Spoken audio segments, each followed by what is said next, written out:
Así inicia esa noticia en profundidad. Qué placer acompañarles. Soy Tatiana Pérez y les saludo desde nuestra sede central. En Caracas, en Venezuela, a partir de este momento tenemos 3 temas que son noticia. Como siempre, primero los desplegamos en titulares. En noticia, Estados Unidos decretan toque de queda en Minneapolis tras protestas por asesinatos de George Floyd. Pero las manifestaciones ya salieron de esas fronteras, se extienden por todo el país en exigencia de justicia y de dignidad. Tenemos ese panorama, lo analizamos. Segundo tema que es noticia en titulares, Bolivia. En el departamento del Beni colapsó el sistema de salud ante la falta de medidas tempranas contra la COVID-19, aunque el gobierno de facto declaró el desastre sanitario en la región. Los hospitales, las morgues, los cementerios se han quedado sin espacio. Tenemos esa radiografía, profundizamos en ello. Tercer tema que es noticia, Argentina. Este viernes, el expresidente del país, Mauricio Macri, fue imputado en una investigación por espionaje ilegal. En el ojo de la justicia está la Agencia Federal de Inteligencia, la conocida AFI. ¿Quiénes fueron los espiados? Profundizamos en ello, les contamos. En Noticia que así comienza. Bienvenido, bienvenido.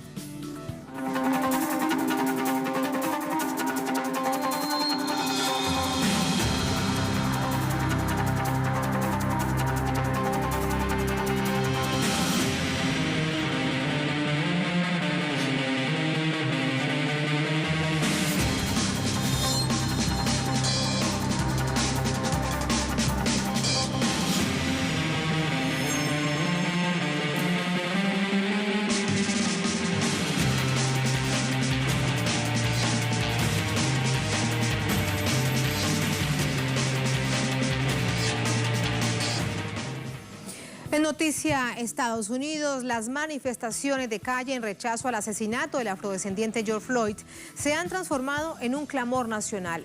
Miles de personas a lo largo del país exigen justicia y demandan un país libre de segregación y de racismo. Las protestas por el asesinato de George Floyd se han expandido a escala nacional, con epicentro en Minneapolis, donde ocurrió el hecho. En puntos tan lejanos como la ciudad de Orlando, se han producido manifestaciones en rechazo a lo ocurrido. Decenas de personas se concentraron en la localidad de Windermere, al centro del estado de Florida, donde el oficial de la policía de Minneapolis, Derek Chauvin, posee una residencia a su nombre. Necesitamos decir basta, y muchas veces tenemos que pensar en el futuro. Ahorita estamos aquí gritando y tratando de que nuestro mensaje sea escuchado. Necesitamos encontrar formas de asegurarnos de que esto no vuelva a suceder, porque no deberíamos tener que salir cada vez que hay un incidente. Necesitamos evitar que esto siga sucediendo una y otra vez. Pese a la crispación social, Chauvin, el principal implicado, fue imputado por la Fiscalía del Condado de Hennepin, bajo el cargo de asesinato en tercer grado. Estoy aquí para anunciar que el exoficial de policía de Minneapolis, Derek Chauvin, está detenido. La oficina del fiscal del condado de Hennepin ha acusado al exoficial de policía de Minneapolis de asesinato y homicidio. Mientras, el presidente Trump acusa a los protestantes de matones y los amenaza con el uso de fuerza militar, el virtual candidato demócrata Joe Biden condenó los hechos. Acabo de tener la oportunidad de hablar con la familia Floyd. Un grupo de ellos, la mayoría de ellos, son una familia unida, decente, honorable, que se aman. Una vez más, tuvimos la palabra, escuchamos las palabras y escucharon las palabras, no puedo respirar. Un acto de brutalidad tan elemental. Fue algo más que negarle a un hombre negro, más en Estados Unidos, sus derechos civiles y sus derechos humanos. Le negó su humanidad, le negó su vida. Despojaron a George Floyd. Es como despojaron a Eric Garner de una de las cosas que todo ser humano debe poder hacer, respirar. Algo tan simple, tan básico, tan brutal. Sabes que sucedió lo mismo con Arbery, lo mismo con Breonna Taylor, lo mismo con George Floyd. Los dirigentes demócratas creen que la muerte de Floyd no supone un asunto de importancia para Donald Trump. Si el asesinato de George Floyd no va a hacer una diferencia en la forma en que el presidente ve las cosas y 100,000 estadounidenses muertos, no lo han conmovido emocionalmente, ¿por qué realmente esperaría algo muy diferente? El asesinato de este hombre de 46 años ha visibilizado la enorme segregación racial, económica e incluso política que ha caracterizado la historia republicana de los Estados Unidos, una nación que conquistó su independencia en septiembre de 1783, partiendo de postulados marcadamente intolerantes con las minorías étnicas. ¿Y cuál es la situación esta noche? Le preguntamos de inmediato a nuestro corresponsal en Washington, Jorge Gestoso. Hola Jorge, buenas noches, adelante. Buenas noches, Tatiana. Sigue habiendo en este mismo instante protestas a lo largo de muchas ciudades de Estados Unidos en reclamo justamente de justicia, en reclamo de apoyo a los vecinos de Minneapolis, denunciando la brutalidad policial, incidentes a todo nivel, y a esta misma hora, en este mismo instante, está tras las rejas el policía que asfixió justamente a George Floyd, de 46 años, bajo cargos de asesinato y homicidio involuntario. Y se ha sabido más detalles antes de formular los cargos. Ahora la documentación indica que durante 8 minutos y 46 segundos se estuvo asfixiando a George Floyd, y durante 2 minutos y 43 segundos, los 2 minutos y 43 segundos finales, ya estaba absolutamente inconsciente. Cuando llega la ambulancia, le toma el pulso, confirma que ya está muerto.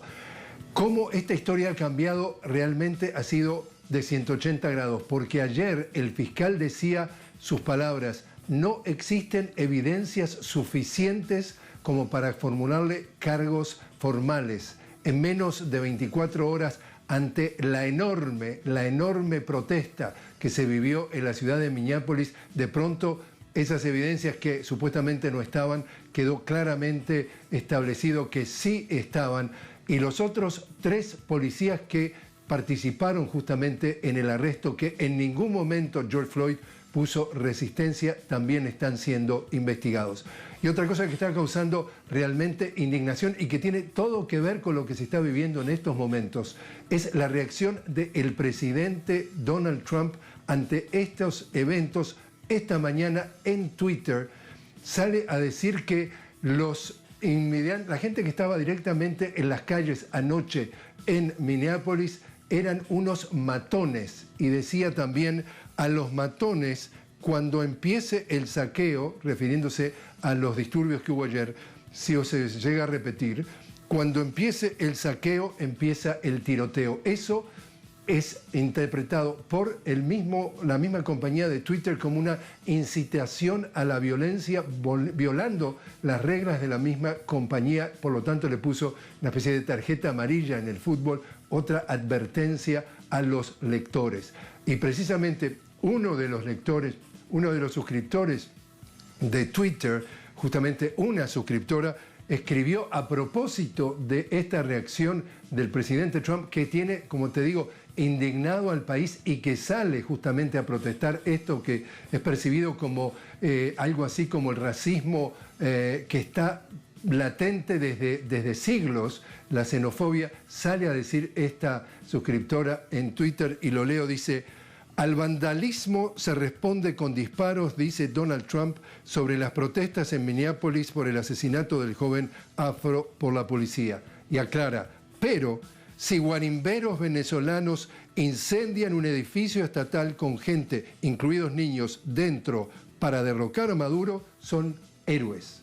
Esto queda demostrando así el doble estándar, es decir, que aquí en los Estados Unidos, cuando el pueblo sale a la calle a protestar el derecho de que se haga justicia, de que realmente se ponga tras las rejas a estos asesinos, el presidente dice que son matones, y que si salen nuevamente a hacer protestas, eventualmente a cometer actos de vandalismo, hay que empezar con el tiroteo.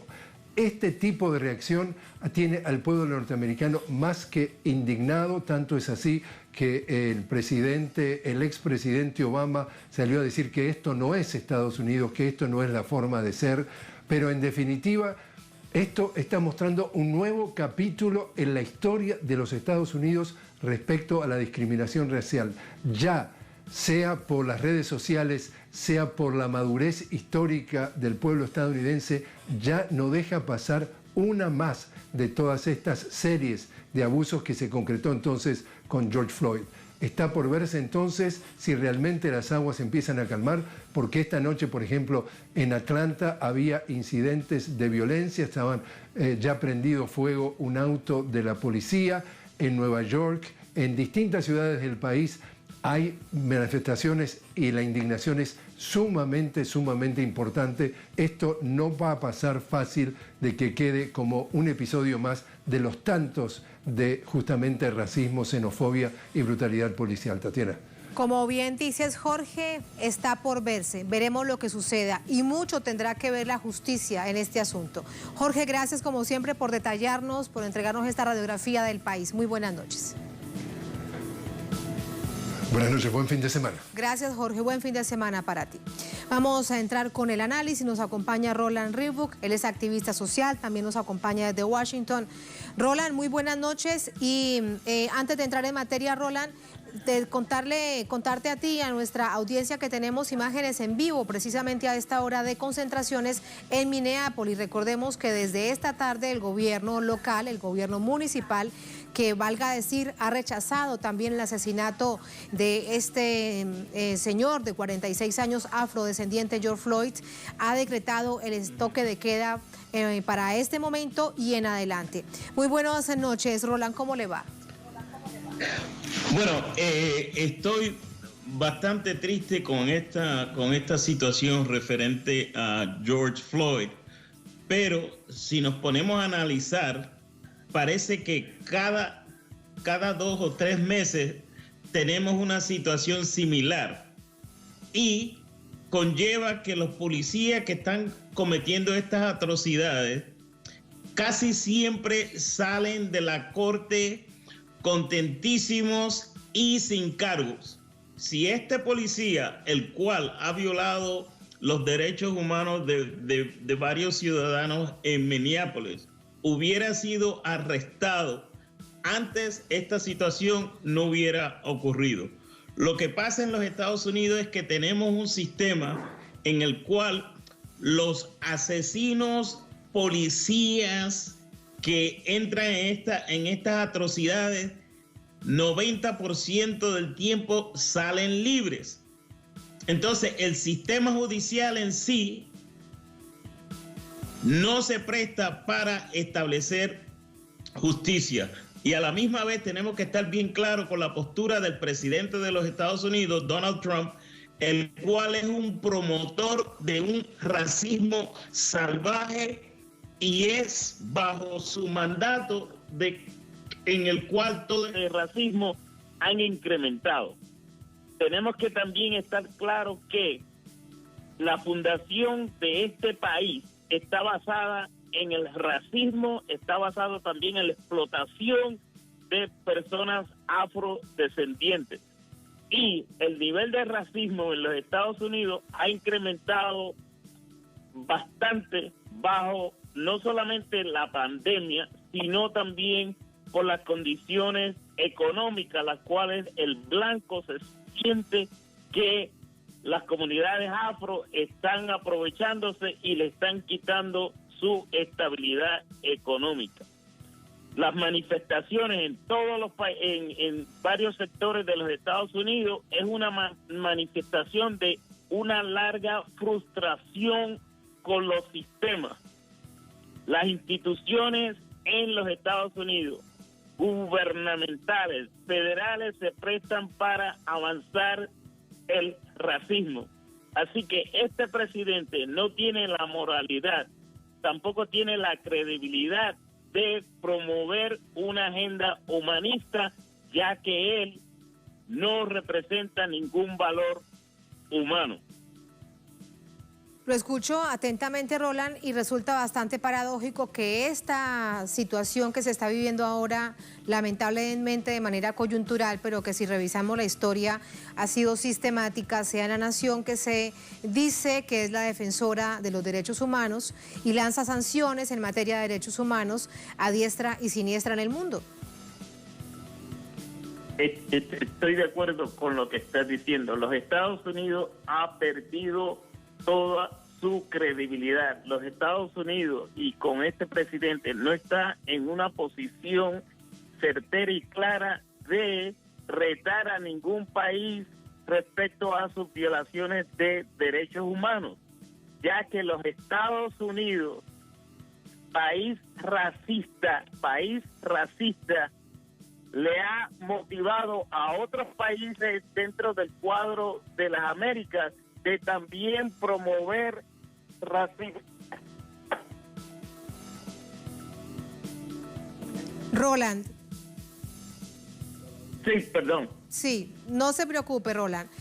Lo escucho precisamente en estas reflexiones y ahora hay un asunto por verse. Usted bien lo decía, la justicia. En manos de la justicia queda entonces la decisión que se pueda tomar con respecto a este policía que mató a George Floyd. Pero si revisamos las estadísticas, existe una muy poca probabilidad de que haya una condena en firme. Es por eso quizá que en el primer señalamiento se habla de homicidio involuntario. ¿Usted qué cree que significa además eso? Mire, la situación es problemática, ya que estos policías saben que cuando entran en un proceso judicial van a salir absueltos, ya que la mayoría del jurado va a ser un jurado blanco que tiende a absorber a estos policías. No hay un sentido de justicia por parte de los jurados. Decían otros analistas durante esta jornada que Minneapolis es distinto porque tal vez tiene una visión más liberal y más cercana a una situación, digamos, de avanzar en términos de justicia y de legalidad. Veremos qué sucede. Ahora bien, desde las mismas bases y de quienes están movilizando, hay medios de comunicación corporativos hegemónicos en Estados Unidos que los satanizan. Y se han olvidado entonces que están en las calles en este nivel de indignación, de frustración, de furia, es por el asesinato de un afroamericano. ¿Cuál es su visión de ello? Bueno, yo manifiesto que el pueblo, basado en su intensa frustración, no tiene otro remedio de que entrar en disturbios civiles para así protestar y enviar un mensaje contundente de que ya basta de este asesinato por parte de los policías blancos. Pero a la misma vez tenemos otros policías que no son blancos, pero que también se prestan para este tipo de abuso. El policía que estaba al lado de Chauvin es de orientación asiática y no se prestó para ayudar a esta persona a la cual estaban sofocando. Así que no podemos caer en la trampa de que Minneapolis es liberal o que ellos se prestan para las expresiones libres. No, la mayoría de los estados de esta nación tienen una base racista y ese racismo ha incrementado bajo la presencia de Trump. Y se espera que en noviembre 3 el clima de esta nación cambie para así entrar en un ámbito donde se pueda desarrollar el humanismo y que exista cierto nivel de armonía social. Nos estás hablando, Roland, de los Estados Unidos. Sí, nos estás hablando, Roland, de las elecciones presidenciales. ¿Crees que Sí. las estadísticas y todo este contexto, además, lamentablemente, de sumar los 100.000 muertos producto de la pandemia de la COVID-19, hará perder las elecciones al presidente Trump? ¿Crees que será para Sí. los demócratas? Sí, sí, porque ha perdido mucho apoyo de parte de ciertos sectores, especialmente los envejecientes, los cuales han sido las víctimas mayoritarias bajo esta pandemia. Cada americano debe tener cierto nivel de conciencia para eliminar de la Casa Blanca a esta bestia que tenemos como presidente de los Estados Unidos, el cual ha destruido la esencia de lo que representa los Estados Unidos.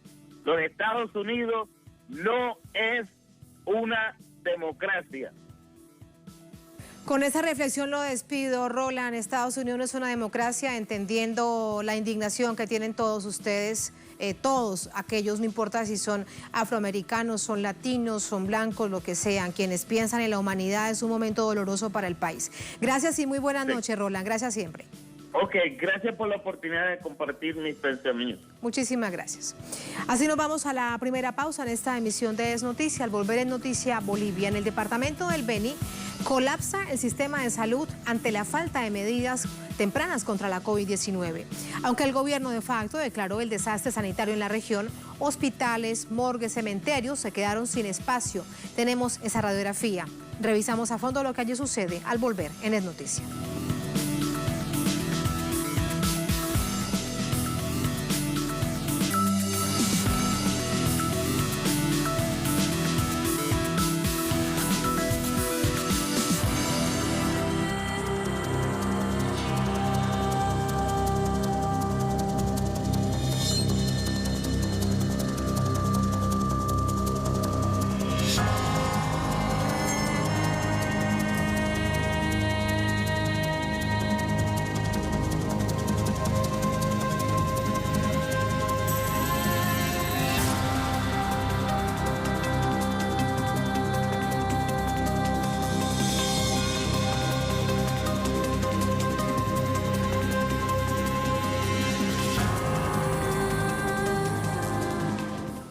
En Noticia Bolivia, el departamento del Beni, en frontera con Brasil, está en emergencia humanitaria.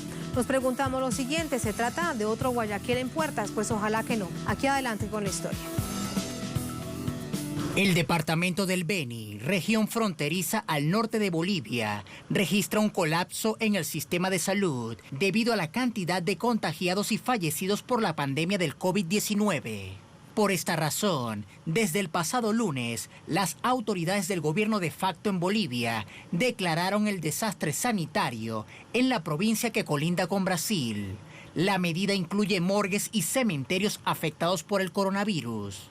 La cifra oficial de infectados supera más de 1.200 casos y cerca de 80 fallecidos en una población cercana a los 464.000 habitantes, lo que supone un alto riesgo en la tasa de contagios, siendo 6% más alta que el resto del país. Beni es la segunda zona con más contagios en Bolivia, después de Santa Cruz. Organizaciones han denunciado que el gobierno de facto no implementa una estrategia para combatir el virus. Habitantes de la región han manifestado su descontento por la ineficiencia del régimen para atender la emergencia. ¿Hasta cuándo le van a seguir mintiendo este gobierno incapaz? No lo vamos a seguir permitiendo. Y este señor que ha quedado aquí va a seguir dándole la lucha, porque nacimos para ser guerreros de los humildes, de los pobres, de los necesitados, y le vamos a seguir dando la lucha. Mi hermano murió porque no hubo asistencia médica, y me vienen a decir de respiradores, falsos, mentirosos, dañinos, corruptos y a precio caro. ¿Qué están haciendo por el departamento de nuestras autoridades? Nada, señores. Aquí supuestamente nuestros vecinos han muerto del COVID, ¿ya? Tenemos 3 vecinos que han muerto aquí enseguida. La casa aquí al señor, enseguida la de aquí y a la vuelta, ¿ya? Nunca aparecen, se los llama desde anoche y nunca, señores. Se va al hospital con la persona, tampoco se la atiende. Entonces el vecino tiene que inventársela cómo sanar a las personas aquí. El Ministerio de Salud de facto pidió ayuda a la Organización Mundial de la Salud, OMS, para crear un hospital en la zona y poder atender a los miles de contagios para ofrecerles tratamiento.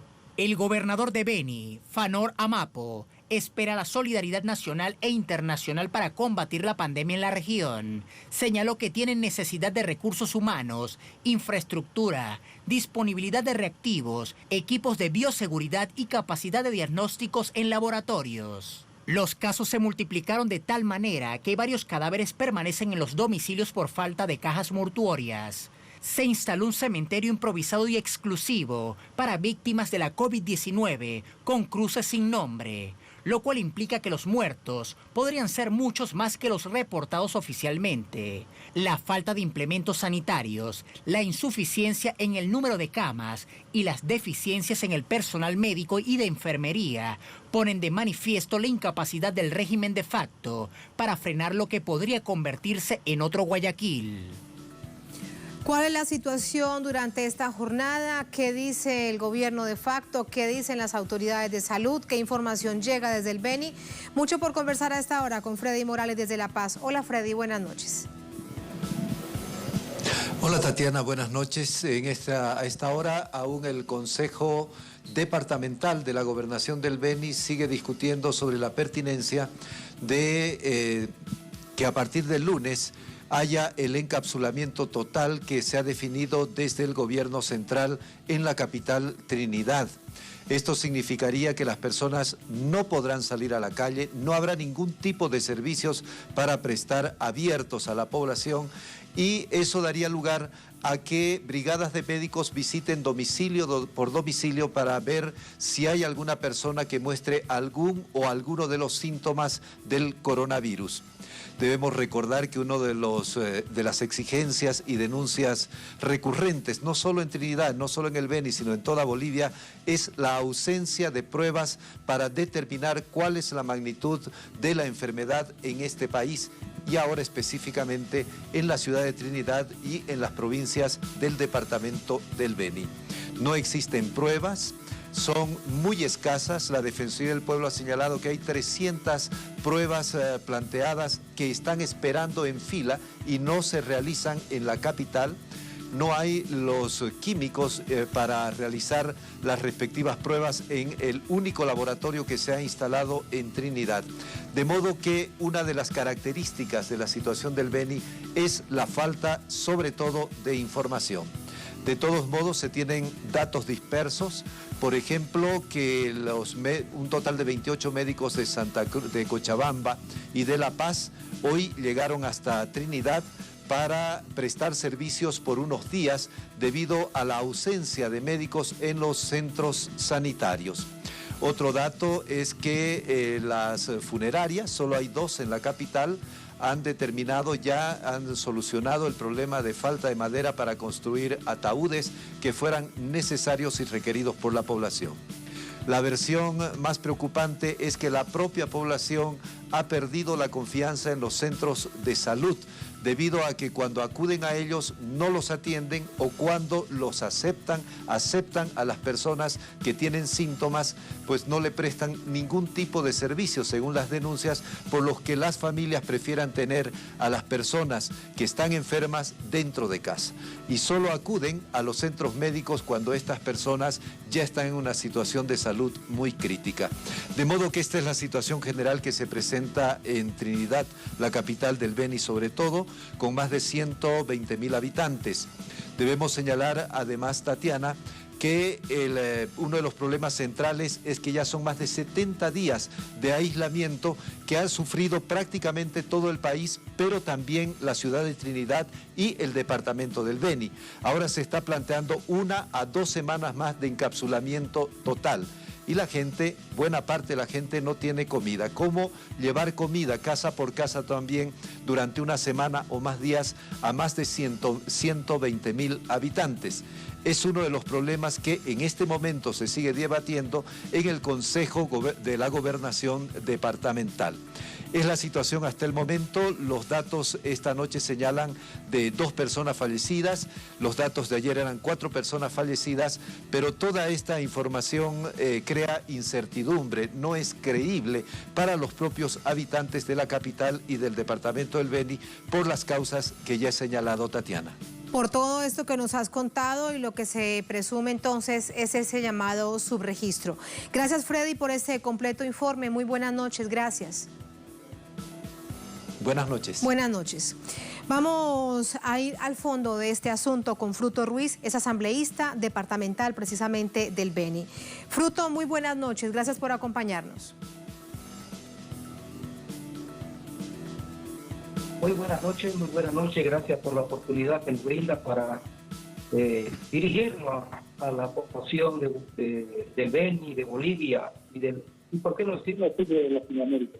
Por supuesto, de América Latina, toda nuestra audiencia hasta donde llegamos. Fruto, nos decía nuestro corresponsal Freddy Morales, le entregaron la radiografía de la situación tan compleja, que se habla de una cuarentena total, un encapsulamiento total, pero no hay posibilidad hasta ahora, y es parte de la denuncia que veíamos también días antes, de obtener comida, de tener alimentos, y lo que hemos visto con claridad en otras partes de nuestro continente es que cuarentena con hambre no funciona. ¿Qué medidas propone el gobierno? ¿Qué exigencias se hacen dentro del Beni? Queremos manifestar que el día de ayer la población trinitaria, la capital del departamento del Beni, salió a las calles manifestando que no estaba de acuerdo, con el encapsulamiento que pretende hacer el gobierno nacional.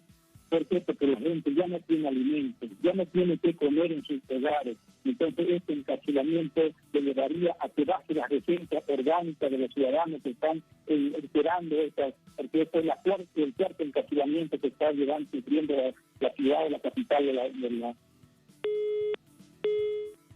Hemos perdido la comunicación con el diputado por el departamento del Beni. Le pido a la producción que rápidamente tratemos de restablecer esta comunicación. Es muy importante conocer más acerca de esta radiografía. Recordemos que el departamento del Beni, fronterizo con Brasil, en la zona amazónica del departamento de Bolivia, atraviesa una muy compleja situación. Es el segundo departamento de Bolivia, de esta nación del altiplano, con el mayor número de casos. El primer departamento es Santa Cruz. Sin embargo, el Beni, dada la distancia con La Paz, con la capital política, dada las dificultades de acceso y de comunicación, lo que se ha denunciado es que prácticamente ha quedado en el olvido del gobierno de facto. Un gobierno de facto inmerso además en una cantidad de escándalos de corrupción, uno de ellos, por ejemplo, por la compra de unos 130 respiradores. Al final de cuentas no funcionaron. Está involucrada no solamente, quien ven ustedes allí, la presidenta de facto autoproclamada, sino también la propia canciller del país, la señora Karen Longarik. En medio de toda esta situación, ahora se hace público, se evidencia un drama verdadero que se vive en el departamento del Beni. Hay crisis sanitaria, por eso el gobierno de facto ha decretado la emergencia sanitaria. Sin embargo, esto no implica, no trae como consecuencia un apoyo en materia de subsidios, por ejemplo, para la alimentación, en lo que se necesita para poder atender una cuarentena de manera total. Esa es la denuncia que se veía precisamente desde la víspera por parte de aquellos que, adelantándose a esa cuarentena que comenzó el pasado lunes, ahora la próxima semana lo que va a pasar es que va a ser mucho más estricta, decidieron salir a decir que la cuarentena con hambre no funcionaba. Les propongo lo siguiente, una pausa brevísima en Es Noticia y ya venimos. Esperemos tener a nuestro invitado listo para seguir conversando con él. Pausa y venimos.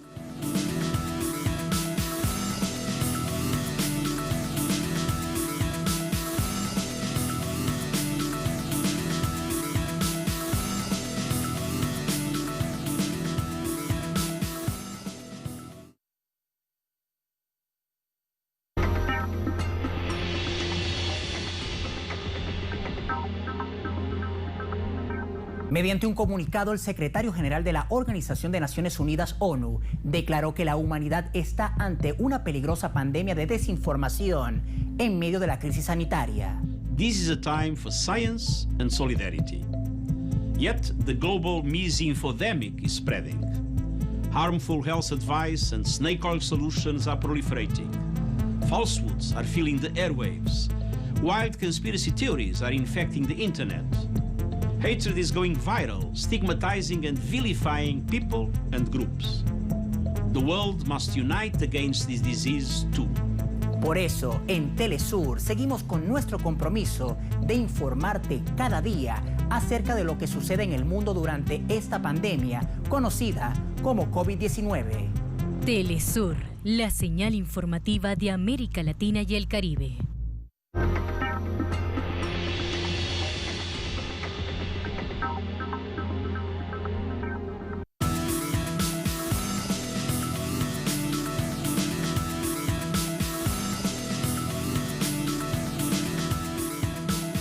Volvemos con más de noticia para seguir profundizando en la situación del departamento del Beni. Beni es una región de Bolivia que está sufriendo una situación muy compleja producto de la pandemia de la COVID-19. Ha sido decretado crisis sanitaria, emergencia sanitaria oficialmente por parte del gobierno de facto, y conversamos para ello con Fruto Ruiz, asambleísta departamental precisamente del Beni. Fruto, de nuevo con usted, ¿cómo le va? Gracias por la cobertura, nuevamente por este medio de comunicación para llegar y dialogar, ¿no? Para que la población veniana, boliviana y latinoamericana pueda escuchar y enterarse de la situación difícil que estamos pasando los venianos acá a causa de la pandemia que está sufriendo Bolivia y el departamento del Beni. Departamento del Beni. Fruto, ¿y cómo se llega a esta situación? ¿Cómo se llega a algo tan insostenible donde ha colapsado todo el sistema de salud, las morgues e incluso el cementerio? Esto se da a que no hubo una planificación del gobierno central, no hubo una planificación mirando las situaciones que tenían que ir tomando recaudo, eso no se dio. Entonces se ha dado ya en el último día, y prueba de eso de que el sistema de gobierno de Bolivia es un gobierno autónomo departamental. El gobierno central, el gobierno de facto, toma la dirección departamental de salud, creyendo, nosotros como venianos creíamos de que iba a tener mejor condiciones, de tal manera que eso no se llevó. Entonces esta situación se hizo insostenible. Y lo más preocupante es que están siendo infectados los médicos y enfermeras que están atendiendo a las personas. Eso es preocupante. Y todavía más encima quieren encapsular al departamento, a la capital del departamento del Beni, y siguen siendo así que no se le está llevando alimento a las personas. Eso es una preocupación enorme. En consecuencia de eso es que el día de ayer salieron los vecinos a manifestarse de que no estaban de acuerdo con el encapsulamiento que se pretende hacer desde el gobierno central. Por lo tanto, es una preocupación. Nosotros como autoridades, como vivientes, como legisladores, estamos preocupados porque esto se está expandiendo, cada día se va avanzando este problema de la pandemia. Acá en la ciudad de Guayaramerín, frontera con el Brasil, ya tenemos más de 126 casos, ¿ya?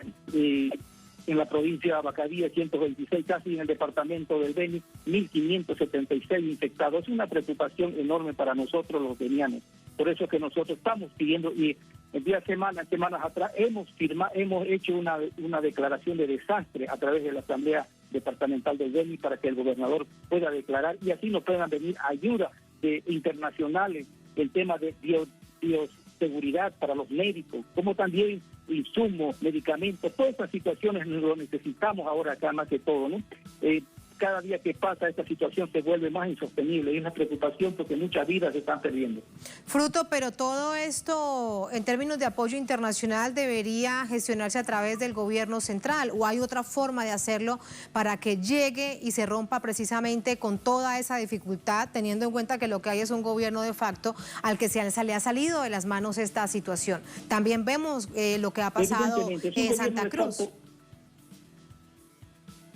Evidentemente, es un gobierno de facto que no es un gobierno legítimo, no es un salido, por lo tanto él no había planificado nada. Como es un gobierno transitorio, un gobierno que tiene que dejar, solamente se le concedió para que gane a elección en 90 días, así dice la Constitución Política del Estado boliviano. Entonces, esta es una situación, y ahorita nos encontramos en una situación sin salida, y es preocupante, porque son vidas las que se están jugando.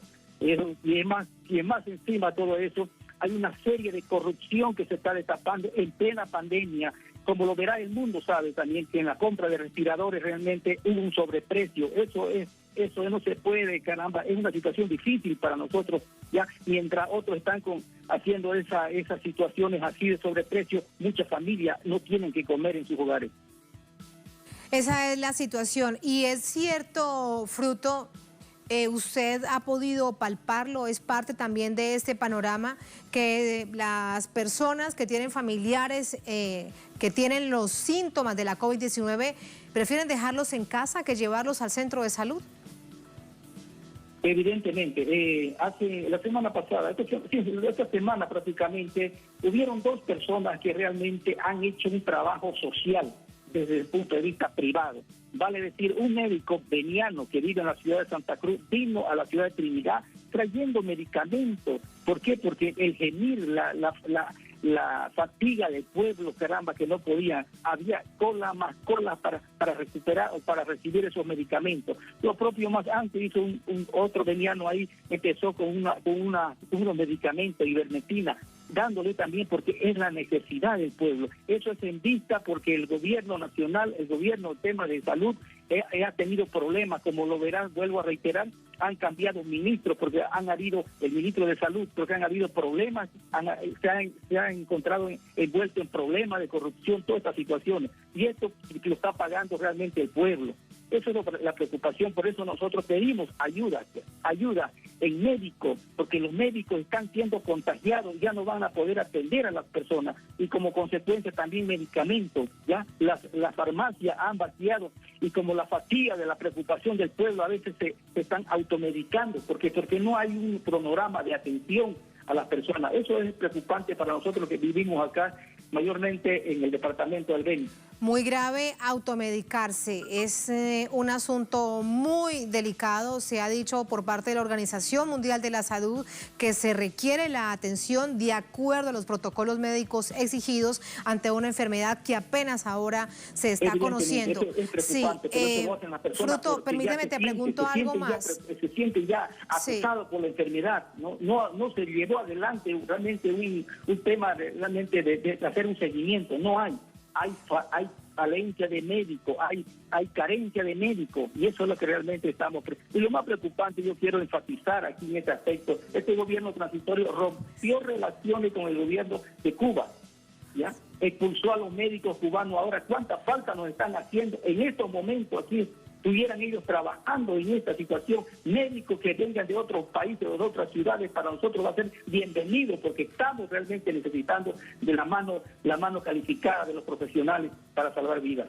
Un llamado sin duda de emergencia, una alarma ante esta situación. Le preguntaba para despedirlo, Fruto, ¿cuántos médicos se han contagiado? De lo que ustedes conozcan allí en Beni en este momento, razón por la cual aumenta el nivel de preocupación. Sí, aumenta realmente la preocupación, ¿no? Ha habido una situación, hay un contagio realmente desmedido, ¿no? Acá en Beni, ¿no? Y hay muchas personas que se quedan en casa, no están saliendo por miedo, hay un temor porque dicen, nos vamos al hospital y no hay quien nos atienda. Entonces es una situación, eso, mayormente estoy hablando de la capital beniana, la ciudad de Trinidad. Muchas gracias, Fruto, por ayudarnos a entender la complejidad de esta situación. Ojalá y que llegue la ayuda internacional, que sea muy pronto, porque esto es algo que no da espera, es un asunto de vida o muerte. Por eso que el departamento del Beni declaró desastre, para que venga ayuda, ¿no? Muchísimas gracias, Fruto. Un abrazo desde Caracas. Buenas noches. Buenas noches. Gracias por esa cobertura que nos da. Gracias a usted. Así nos vamos a la segunda última pausa en esta emisión de Noticia. Al volver nos vamos hasta Argentina. Este viernes el expresidente Mauricio Macri fue imputado en una investigación por espionaje ilegal. En el ojo de la justicia está la Agencia Federal de Inteligencia, la llamada AFI. ¿Quiénes fueron los espiados? Vamos a tener esa radiografía, se las presentamos y la analizamos al volver en el Noticia.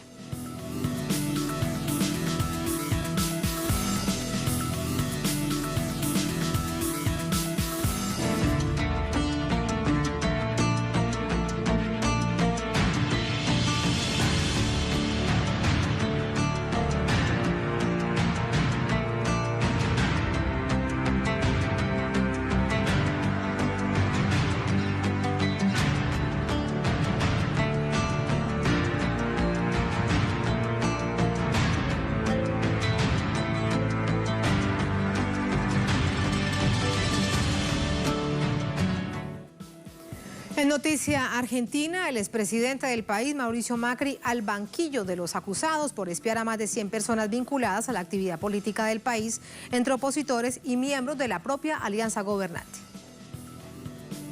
La Fiscalía Federal abrió una investigación sobre el expresidente Mauricio Macri, el extitular de la Agencia Federal de Inteligencia durante su gobierno, Gustavo Arribas, y otros exfuncionarios por presuntas maniobras de espionaje ilegal contra políticos de la oposición y aliados, dirigentes sindicales, un gobernador, intelectuales, empresarios y periodistas. El caso está a cargo del fiscal Jorge Dileyo y la denuncia fue presentada por la actual jefa de la agencia, Cristina Caamaño, tras el hallazgo de un disco duro con rastros digitales de conexión a dispositivos externos que almacenaban información de inteligencia. El documento señala que fueron espiados correos electrónicos de casi 100 personas sin que mediara ninguna orden judicial. Entre la lista figura la ex titular de la Oficina Anticorrupción, Laura Alonso, una de las más fervientes defensoras del macrismo, el periodista macrista Luis Majul, el líder de la bancada macrista en la Cámara de Diputados, Mario Negri, y quien ocupó ese cargo durante la gestión pasada, Nicolás Massot. Aunque no está en la lista, el exministro de Educación de la era macrista, Esteban Bullrich, dejó saber su opinión. Y naturalmente, en forma inmediata, la solidaridad para con Leticia Angerosa, que es la que conozco de ese listado. Anoche me comuniqué con ella, hoy y mañana también. Desde acá del bloque de la Cámara expresamos la solidaridad, el gobernador Bordet también. Y claramente esto es una actitud antidemocrática que viola el Estado de Derecho propio de una dictadura. Esperemos que la justicia rápidamente actúe. Entre los opositores víctimas del espionaje se encuentran la actual ministra de las Mujeres, Géneros y Diversidad, Elizabeth Gómez Alcorta, la vicegobernadora de la provincia de Buenos Aires, Verónica Magario, el diputado provincial Martín Sabatella y el exministro del Trabajo, Carlos Tomada, el escritor Ricardo Foster y la diputada Gabriela Cerruti. También en la lista, el presentador de televisión, Marcelo Tinelli, escribió en Twitter: te escuchaban los teléfonos, te leían los mails, te apretaban con la AFI, tenían un aparato del Estado que pagábamos nosotros para perseguir a los que pensaban distinto o a los propios que pudieran descarriarse. En este caso, la historia no está del lado de los acusados. La gestión en la AFI de Gustavo Arribas, amigo personal de Macri, estuvo marcada precisamente por denuncias de espionaje ilegal. Además, se vio involucrado en la trama de corrupción Lavallato por recibir comisiones y en los Panama Papers por lavado de dinero y evasión fiscal. Pero la justicia argentina cerró ambas causas. Y la escalada de reacciones va en eso, en aumento. Juan Carlos Bartolota desde Buenos Aires nos amplía vía telefónica. Juan Carlos, buenas noches, adelante. ¿Qué tal, Tatiana? Muy buenas noches. Lo más llamativo de esta noche, estamos entrando en las primeras horas después de que se supo que el fiscal Dilelo imputó al expresidente Mauricio Macri y a quien era su secretario de inteligencia. La AFI funciona como una secretaría de inteligencia. De hecho, el Gustavo Arribas, es que en la portada online de los principales diarios de la ciudad de Buenos Aires y del país, como son los diarios Clarín y La Nación, por ejemplo, no hay una sola línea de esta situación. Llama poderosamente la atención un expresidente imputado en una causa de espionaje ilegal y no hay una línea sobre este particular, y sí, por supuesto, cuestiones que tienen que ver con la pandemia, la cuarentena y demás. Eso se cae de maduro que esos temas están ocupando la máxima atención en el país, pero el tema de Mauricio Macri y su imputación por parte de la justicia no aparece. Este es el primer dato que te quiero dar, Tatiana, porque realmente en cualquier lugar del mundo, en cualquier país del planeta, que un expresidente esté en esta situación judicial, estaría hablando todo el mundo, ¿no? Y todos los medios de comunicación. Sin embargo, aquí en la Argentina este tema no está en la portada de las ediciones online de los principales diarios del país. El otro tema es que no es la primera vez que Mauricio Macri afronta una acusación de estas características. Ya cuando era jefe de gobierno, cuando fue jefe de gobierno y cuando llegó a la presidencia, Tatiana, estaba procesado, imputado también en una causa de espionaje de escuchas ilegales en la ciudad de Buenos Aires que involucró a una de sus hermanas y también a su ex cuñado. Esta situación que cuando derivó también en una situación muy escandalosa y que tuvo una amplia repercusión en la justicia, finalizó mágicamente cuando Mauricio Macri llegó justamente a la presidencia de la Nación y quedó sin efecto ese procesamiento que tenía Mauricio Macri, absorbiéndolo de culpa y cargo, ¿no? Esto fue lo que pasó allá por el año 2009, fueron detenidos por este caso Pino Palacios, que era una suerte de... que había estado involucrado además en la causa AME y que había estado, o era una persona de confianza del expresidente Mauricio Macri, también había participado en la tarea de rescate cuando Macri fue secuestrado. La cuestión es que más de 100 personas, Tatiana, han sido, según esta investigación de Cristina Camaño, han sido investigados por la AFI de manera ilegal y ahora la justicia deberá determinar cuál es la responsabilidad de Mauricio Macri, dado que la agencia de información, la Agencia Federal de Información responde directamente a la presidencia de la Nación. Por eso la imputación también a Mauricio Macri, ¿no? Claro, como la cabeza, como el jefe de Estado. Gracias por esos detalles, Juan Carlos. Buenas noches. Buenas noches, Tatiana. Muy buenas noches, Juan Carlos, gracias. Vamos a entrar de inmediato con el análisis. La primera pregunta necesariamente que nos debemos hacer, a ver si estoy por acá, por aquí estoy con ustedes. La primera pregunta que nos debemos hacer necesariamente es qué es lo que se estaba buscando con este espionaje ilegal. Hablamos con Jorge Creines, periodista, analista de política internacional, director del portal pulsodelospueblos.com, nos acompaña desde Buenos Aires. Jorge, qué placer, muy buenas noches. Hola Tatiana, el placer es mío. Muchísimas gracias. ¿Qué buscaban? ¿Por qué ese espionaje ilegal? ¿Qué información tenían en esa búsqueda? Bueno, hay que decir que lo que se encontró fue un pendrive y allí había una cantidad cercana a las 100 personas, oficialistas, opositores, periodistas, algún artista, algún intelectual. En verdad se considera que esta cifra de 100 es simplemente la punta de un ovillo, es decir, que encontraron esto, pero seguramente la cantidad de personas a las que se espiaba de manera ilegal, según las leyes de la Argentina, es mucho mayor. Y como decía recién nuestro amigo, el corresponsal de Telesur aquí en Buenos Aires, esto está en los antecedentes de Macri, que ya siendo jefe de gobierno de la ciudad de Buenos Aires, hacía espiar incluso a miembros de su familia. Es decir, está claro que tener información que no se consigue por las vías permitidas es un elemento en la vida empresarial, en la vida política, en la vida social, y él se valía de esta información obtenida de manera ilegal para favorecer sus intereses políticos, sus intereses económicos como empresario y sus intereses que con el armado comunicacional y empresarial que lo llevó finalmente a obtener la presidencia de la República.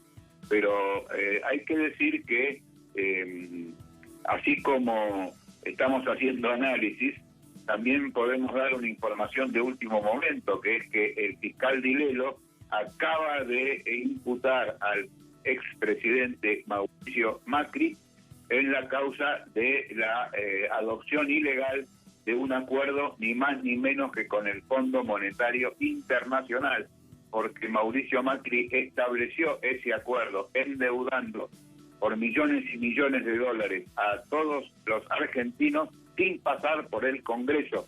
Y el Congreso Nacional es el órgano que, por Constitución Nacional, debe tratar los temas de la deuda exterior de la nación. El acuerdo sobre la base, el fallo del fiscal Dilelo sobre la base de una presentación que hiciera el economista y ex abogado Claudio Lozano, imputa por tratamiento ilegal de esta cuestión al expresidente Macri e incluso plantea que debe ser analizado la anulación de esos acuerdos que también son responsabilidad de la anterior dirección del Fondo Monetario Internacional que ocupaba la señora Christine Lagarde.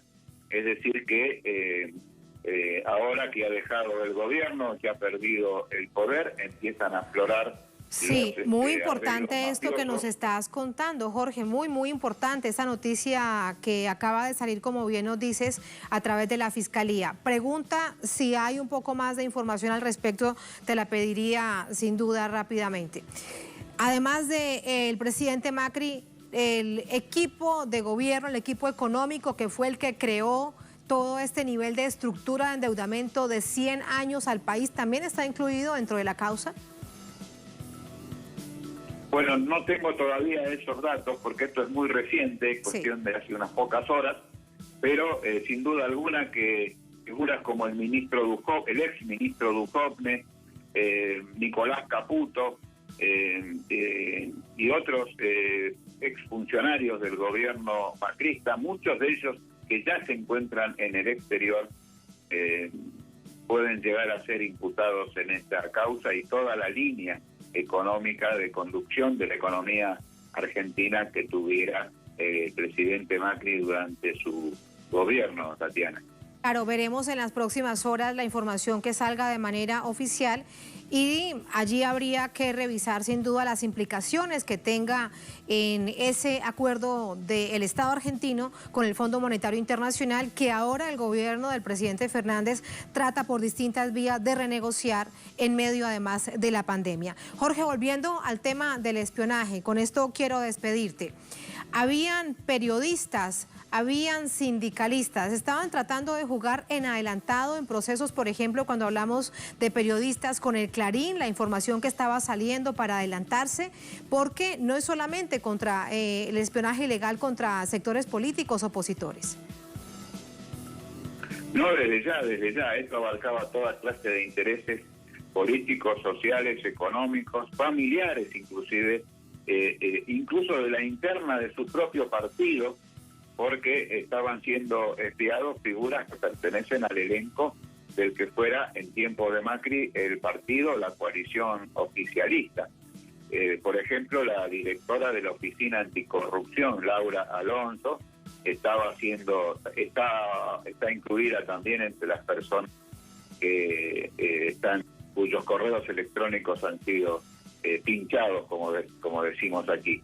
De manera que recae centralmente sobre la figura de Macri y su grupo más cercano, e involucra a una cantidad importante de personas que tienen responsabilidades en distintos ámbitos de la vida nacional. Y claro, como decimos, la información es un recurso muy importante en la política y también en el ámbito del empresariado, en la competencia con otras empresas, con otras corporaciones y demás.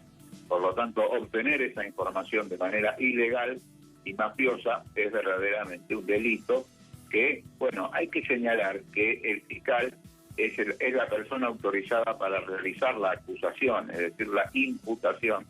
Es un paso muy importante, se inicia un proceso, pero dudo mucho de los jueces sobre los que van a recaer estos expedientes, porque son jueces que han actuado de manera corporativa, favoreciendo el macrismo y a la inversa perjudicando a Cristina Fernández de Kirchner, perjudicando a distintos funcionarios del gobierno de Cristina Fernández de Kirchner, de manera que han constituido una corporación allí en Comodoro Pi, que es la calle donde está el edificio de los tribunales federales de la Nación.